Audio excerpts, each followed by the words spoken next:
ఆ తరువాత ప్రార్థన అనే ఆయుధం ఆత్మ వలన ఆత్మయందు ప్రార్థన చెయ్యాలి.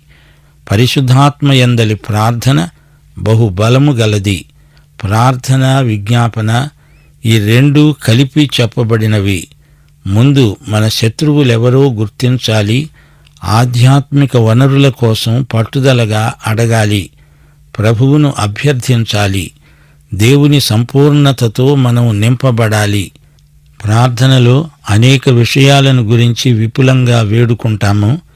కాని విజ్ఞాపనలో ప్రత్యేకమైన అంశాలను గురించి నిర్దిష్టంగా అడుగుతాము. ఆత్మయందే ప్రార్థన గాని విజ్ఞాపన గాని బలవత్తరమవుతుంది. ఆత్మయందే ప్రార్థన, విజ్ఞాపనలు చేయబడాలి. పౌలు ఆ విధంగానే ప్రార్థించాడు, విజ్ఞాపనలు చేశాడు. తనను గురించి కూడా పూర్ణమైన పట్టుదలతో ప్రార్థన చేయండి అని అడుగుతున్నాడు. విజ్ఞాపన చేయండి.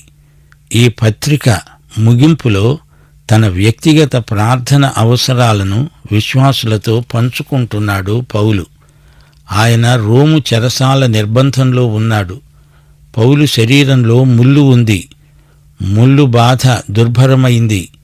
ముల్లు తీసివేయబడాలని ప్రార్థించండి అని పౌలు అడగటం లేదు.